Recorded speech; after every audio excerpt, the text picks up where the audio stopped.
Good afternoon. I'm Reverend Dave Thompson, and I'd like to welcome you back to our Civil Human Bible Study. I'm a civil human minister, and what that means is that I focus my ministry on building human peace and common ground.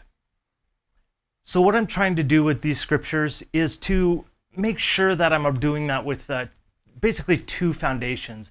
The first one is that I want to be human, and that means that I want to approach these scriptures in an effort to find those teachings that I feel can be applied to all humans across the board, and to do so, secondly, in a civil manner. And what I mean by that is that I want to respect all those shared basic human needs that we all have, like the ability to believe our own creed, the things that we want to, the answers we want to conclude about the big questions, the ability to be independent from the control of others, the ability to vote for those who will have control over us, the ability to intimately love somebody of our own choosing, and last, to live and let live. I want to thank Mike, who came over to help install. We're trying some new software out, so I'm pretty excited about that. We're going to be able to stream to YouTube coming up. We're going to be doing that on Monday. And so I'm testing out this new software. So far, I love it. It's nice, and it makes a lot of things simpler. We're going to be able to do a lot more with it. So thank you, Mike, for being available to help set that up. Let's go ahead and jump into the text today. This is Matthew chapter 14, verses 1 through 12.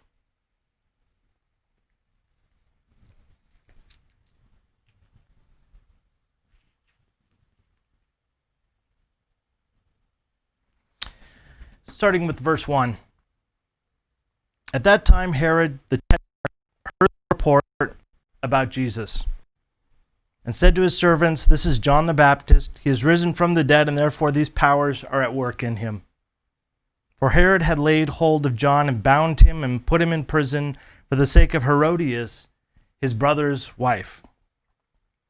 For John had said to him, "It is not lawful for you to have her." And although he wanted to put him, John the Baptist, to death, he feared the multitude because they counted him as a prophet. But when Herod's birthday was celebrated, the daughter of Herodias, which is also Herod's daughter, danced before them and pleased Herod.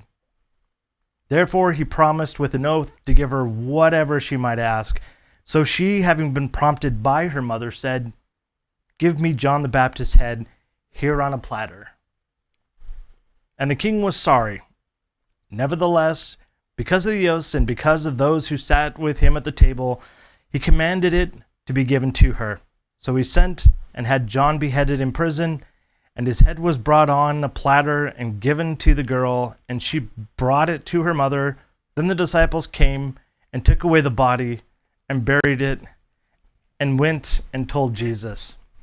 So that is some crazy reality TV stuff, right? I mean, we have a king, first of all, the leader of his jurisdiction in Israel, who, first of all, is married to his brother's wife, and second of all, is enjoying his daughter dancing for him, so much so that he ends up beheading John the Baptist, one of the most important prophets and ministers in that time in Israel, and serves it to her on a silver platter. And then the disciples had to come and take the body and bury it. That's some messed up stuff, I do have to say. And I actually want to talk a little bit about this. What's interesting is this passage isn't particularly about Jesus, but it is about humanity. It is about some of the qualities that we have as humans, and I want to talk a little bit about those. I want to introduce us a little bit to who John the Baptist was and who Herod and Herodias were, and Philip, his brother, so we have a better understanding of kind of the drama that was set out. So first, let's talk about Herod, right? You saw the word tetrarch. So what this essentially means is that Rome had divided up Israel into 4 basic sections, and Herod was the king or governor of a certain section, the one where Jesus is, really his hometown. And remember, Herod is the one who ordered to have all the kids killed between the ages of 1 and 2 just to try to get rid of Jesus early on because they were afraid that he might be a king. So we already know that Herod is a little paranoid, probably schizophrenic, right? And so now he's married his brother's wife, Herodias. That's important to mention that we don't really know if Philip is still alive, right? We don't know if he like stole his wife from him, but what is clear is that he is married to her, and it seems to be unlawful. And so John the Baptist, who's kind of a voice of the morality of Israel, who's kind of a voice for, you know, keeping things on, you know, on the straight and narrow to make sure people are doing what's good for everybody. It's going to be happy for everybody to create a happy society and a happy person. And so he, you know, rebukes Herod in public, and because he's doing everything in public. Herod doesn't like this, of course. Nobody likes that kind of stuff pointed out in the airwaves, unless you're on reality TV, because then it seems like everybody wants to know that stuff. So it is given to us in droves. So who's John the Baptist? We have talked about him before. Remember, he's the guy that Jesus actually went to first when he was launching his ministry.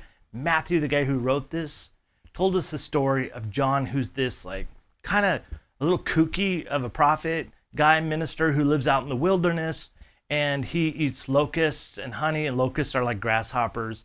And he clothes himself with camel hair, which is probably like burlap for us. It's really coarse material and is something that would normally only be worn for people who were grieving or lamenting. John basically wore it because he was trying to protest the extreme wealth of the rulers and the religious rulers of the day, and trying to point out that you don't need all this stuff in order to be happy, to be fulfilled. So John is a thorn in the king's side, right? And the king wants him killed, but he knows if he does, he's going to have a revolution on his hands because everybody loves John. Because John's talking about good stuff. John's helping to change people's lives, and he's not doing it for himself. He's not doing it for money. The guy lives in the wilderness. So this is a good person, and the people, the common person, recognizes that. And actually, Herod the king recognizes it too, but he doesn't like it because it's calling him out on stuff that he shouldn't be doing. So then we get his daughter, right? His pretty daughter dancing for him. A little weird, right? In front of, you know, in this time, it's pretty common for women to provide a dance when people are getting together and there's like, you know, some kind of a fancy dinner. And they don't sit; they recline at the table in this ancient times and in this area of the land. And so we've got this daughter doing this amazing dance. Herod is pleased, and then he gives her this crazy, wild oath to give her anything that she wants, anything. And all she has to do is ask for it. And so this daughter goes over to her mom. The mom hates John, right? Because John's making her look like a terrible person because she is, you know, unlawfully married to the king.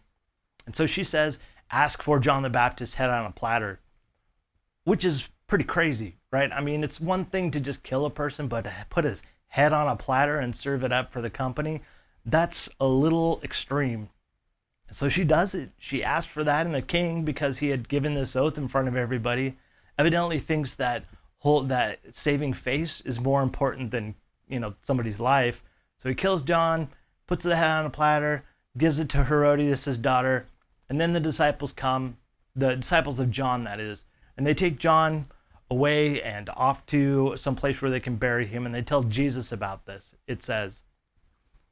So, cool story, right? I mean, bizarre story, but interesting story. What does it have to do with us here and now? I mean, that's 2,000 years ago, you know, and how does that transfer? What can we use out of it? There are some important points in this. There are some important things that we need to recognize about our own humanity and the way that we can act and the consequences that come with it. First of all, our choices have consequences. Herod married his brother's wife. It's possible that Philip didn't want that, and that so Herod just kind of stole it, not unlike a previous king, David, in the Old Testament, who ends up sending a guy off to be killed in battle so that he can have his wife. This is not appropriate. And the king knows it, and his wife knows it, and his daughter knows it. But nonetheless, she's out here and he chooses to put to death, Not only, first of all, to marry somebody unlawfully, but then to put to death somebody who's the most important person in Israel.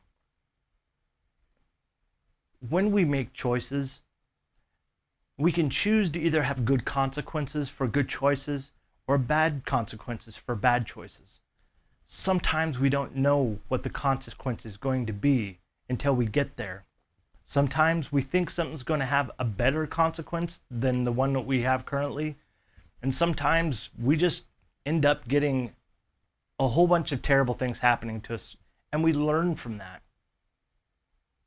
But one thing I do want to point out is the difference between King Herod and John the Baptist. We can choose to be either, right? We can choose to be the King Herod, who's only concerned about himself, who only cares about hoarding wealth, who only cares about being pleased by the women in his life, including his own daughter, who only cares about saving face in front of other people.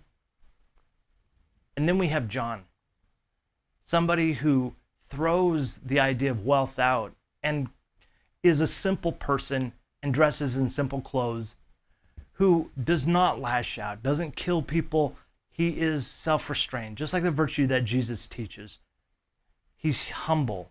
He doesn't think anything of himself. He doesn't claim to be anything great. He only points to what is good for everybody. And last, what happens? Yeah, he is put to death.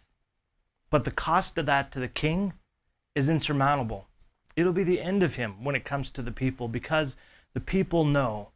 People know whether we are a Herod or whether we are a John.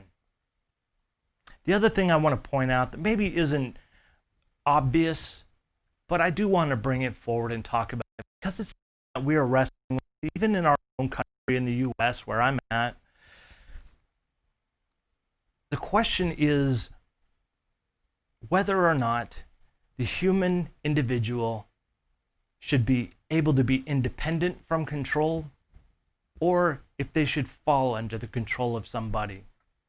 In other words, if there's a king who has control of his kingdom, regardless of whether they want to be his subjects or not, or have an elected official, for instance, we get to choose who we want to have control over us.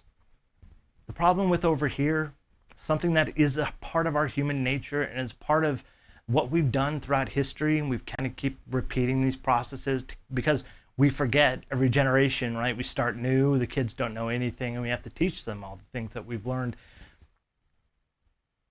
But the point being this, there's a danger in having that kind of power and control, because that means that this person, if they go off the deep end, if they get crazy, they can do a lot of damage, because they can do whatever they want, good or bad.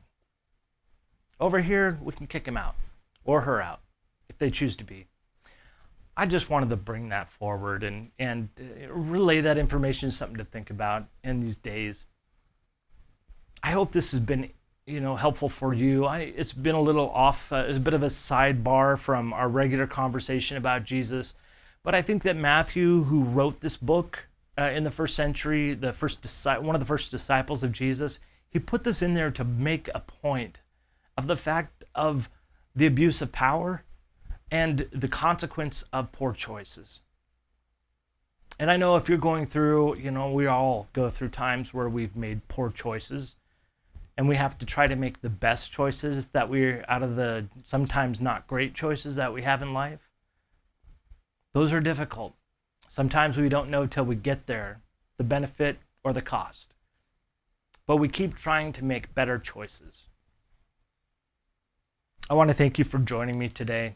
It's always a pleasure to have you. It's always a pleasure to have your reflections and your thoughts. Please put them in the comments below below the video. It's great for me to learn, and it's great for other people to learn. So I'm looking forward to meeting with you tomorrow, again live at noon. And until then, I want to say that I love you. And I hope you choose to love yourself. It is the only love that we have any control over. And now I invite you to join me as we go about the rest of our day, loving our neighbors the same way. Thank you.